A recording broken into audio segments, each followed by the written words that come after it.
Let me begin by thanking the men and women of the United States military for their service and their bravery.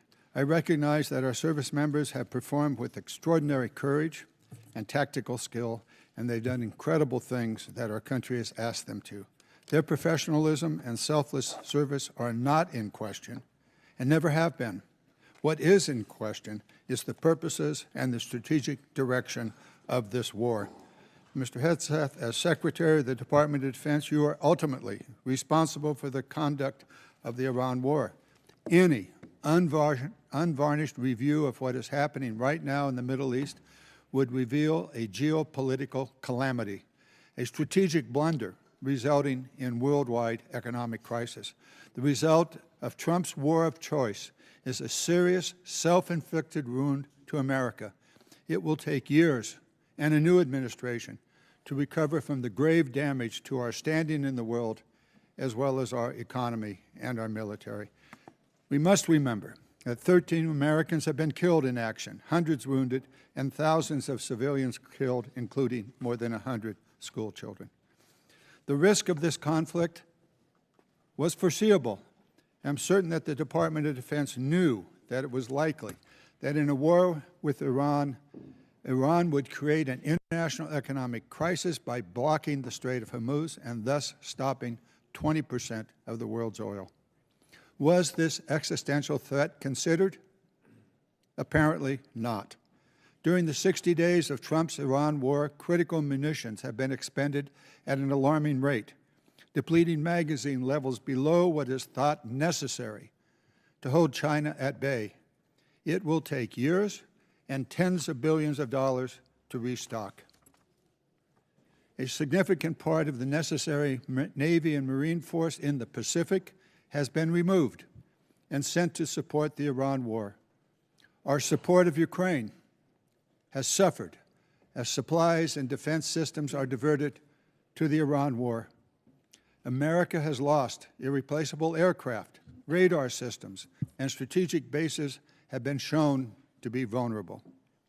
The continued lengthy deployment of ships, equipment, and personnel has sacrificed readiness. We know what we have lost, but what have we gained?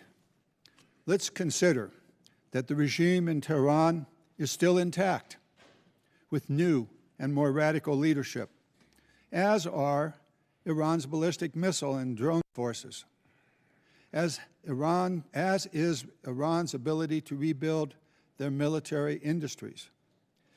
Also, as is Iran's coordination with China, Russia, and North Korea, and Iran's ability to choke off global energy supplies, and their stockpile of highly enriched uranium, which they only built after President Trump shredded President Obama's Iran deal in 2017. Secretary Hegseth, you have been lying to the American public about this war from day one, and so has the President. You have misled the public about why we are at war. You and the President have offered ever-changing reasons for this war. You've misled the public about the progress of the war. While the military has executed this war with tactical success, the strategy has been an astounding incompetence, doing immense economic damage to America. Mr. Chairman, and the world. Mr. Chairman, with the personal attack on the Secretary, he should have an opportunity to respond. He certainly Thank will. you. When No, at the time you're doing it. It's the gentleman's time. He can use it as he sees fit and add an extra 5 seconds to Mr. Garamendi's time. Thank you. You and the President are ever-changing reasons for the war. You have misled the public about the progress of the war. While the military has executed this war with tactical success, the strategy has been an outstanding example of incompetence. This war of choice is a political and economic disaster at every level. Despite the President's promise to lower the cost of living, gas prices are up 40%, and inflation is soaring.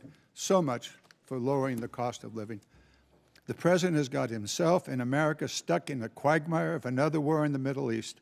He's desperately trying to extricate himself from his own mistakes. It is in America's and indeed the world's interest that he succeed in that. I yield back.